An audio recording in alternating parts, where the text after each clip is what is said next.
Nigerian national team belongs to every Nigerian in the world who can play football, and then we cannot shut the door on anybody. We're trying to look for the best.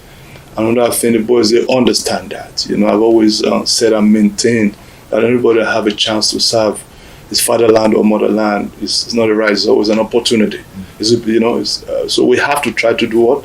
Seize that opportunity and make the best out of it. Yes, the boys understand. I spoke with a couple of them, and because of not too much time between games, so they have to understand that if you're called upon this period, you are lucky. If you're not called the next time, it's not that you're not good enough, but we're trying to get the best. So the understanding between us, the NFF and the players, are very cordial, so they understand that. We hear a lot of things, stories in social media, which is not correct 100%. I don't think I've ever discussed this list with anyone, and we kept it in-house until we came up with the final 23, which is not so easy. And then I saw on some platform about Egunavon and clear the air on why some player have to come in. I didn't speak with nobody. Let people just try to see how they can support me and the team, because it's for Nigeria, it's not for me alone. We don't want distractions. Whoever is in position right now to do the job, just supporting players or coaches. It doesn't really matter, because all of us are trying to achieve the same goal, one goal. So distractions, I don't think is the best thing right now. People throw up some things, and then people in different platforms take it up and start. It becomes a debate. It's not necessary. It's not healthy. Yes, they are down right now. Doesn't mean that they can't rise, because they have a couple of games to play. But they are aware, we are aware, our position and their position, and they will come here and fight. But we will also try. Forget about the past games. Now we're looking ahead to Libya's game. Not even in away game. Our focus right now is the game in front of us, and the boys are ready.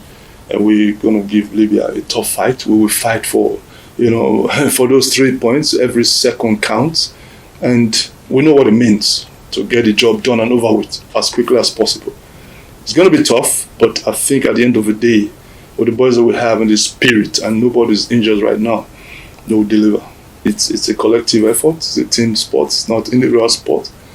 We're in touch, and we can understand him. He can understand us. It's a huge miss. We all know that how important and impactful Osimhen can be, but we have other players who can step into his shoes. He's here, not here physically, but I'm 100% sure he's here spiritually with us. All right, Coach. The draw results are out.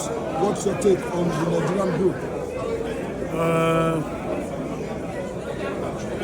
There is no little team in AFCON. You need to be focused. And I said a few minutes later, I'm focused on my player, on my team, and on March. We need to be focused on the qualifier, the World Cup qualifier, and after that, in October, we can think about the AFCON. But now we need to win 2 games in March. Let's go to the March. Okay, Coach. Tunisia knocked Nigeria out of AFCON in Cameroon 2022. Are you worried that they are back into a group stage at this edition of the AFCON? No. I said now I'm focused on the World qualifier. This is a draw. There is four teams. Anyone in the AFCON can win the tournament. But now I need to watch my players. I need to work with them. I need to stay focused on the 2 games. On the 2 games in March, against Rwanda, against Zimbabwe, and after that, I repeat, we will see in October for the AFCON. Now, let's focus on March, please. All the very best, Coach. Thank you very much.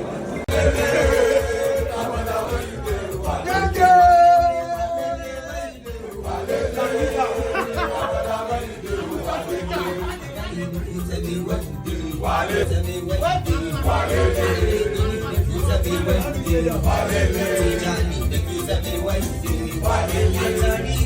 Tell me what you do.